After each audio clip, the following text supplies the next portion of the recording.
Hey everyone, welcome back to the channel. Welcome to Season 2, Week 32 of the DC Sports Digest.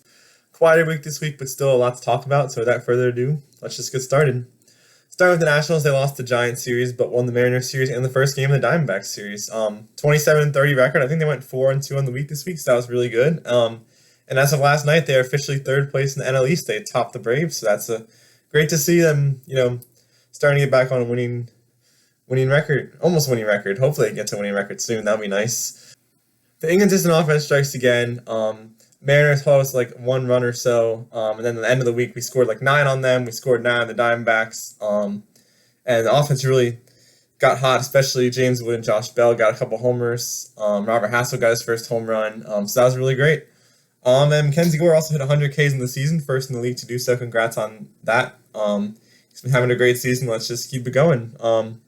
Coming up this week of the Diamondback series finishing, the Cubs series and the Rangers series start, and let's see if we can maybe even get to a winning record this week. That'd be amazing. On to the Commanders, not much for Wizards and Caps. OTA started this week, so a little bit more media coverage.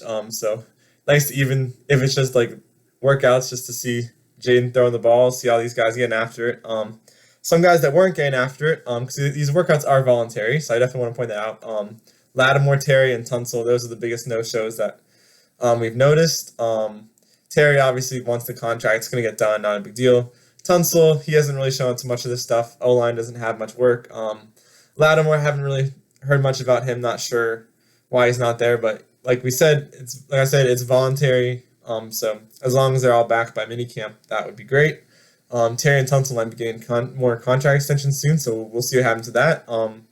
And Trey Amos was a standout. I think he had a crazy interception. Almost had a second one. So great to see that. That corner room is going to be really good next year. I'm really excited for that.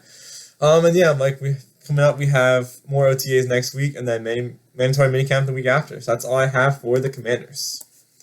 Other DC sports news: DC United lost to the Red Bulls and tied New England. They have a game tonight against Cincinnati. Old Glory DC got their 4th straight win against New England to clinch the playoffs. So congrats to them. They have their last, I think, regular season game today against Los Angeles. Washington Spirit, they have their next games next week. DC Power lost to Tampa. Their last game of the season is tonight against Lexington.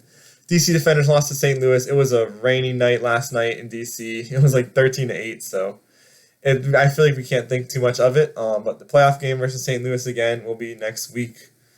So good luck to them in the playoffs as well. Mystics lost to Mercury and Liberty. They beat the Fever. They really had a big test against the Liberty. They're one of the best teams in the league, and obviously, it didn't look so good, but that's really, I think her name is Brittany Sykes or something, said it was like a heat check. One of their players was like, it's a heat check to play against the Liberty because they've been looking pretty good, but to a good test against one of the league's best teams, and obviously did not succeed, but it's still early in the rebuild, and it's been looking good so far. So coming up this week, they have games against the Fever and Liberty. Weekly awards, my game of the week is going to the Nationals, beating the Mariners 9-0. They hit 4 homers, and from what I've heard, is a pretty pitcher-friendly ballpark, which is really impressive. Obviously, a 9-0 win is really impressive, too. My player of the week is going to go to Mackenzie Gore, first pitcher with 100 strikeouts this season. That is amazing. My team week's Old Glory DC, a 4-game win streak and clinching the playoffs, so congrats to them. Honorable mention goes to the Nats. They had a 4-2 record this week and looked pretty good as well. So that's what I really had this week. Like I said, pretty quiet week, but hopefully more news will be coming soon. So yeah, that's all I have this video. So thanks for watching, and I'll see you in the next one. Bye.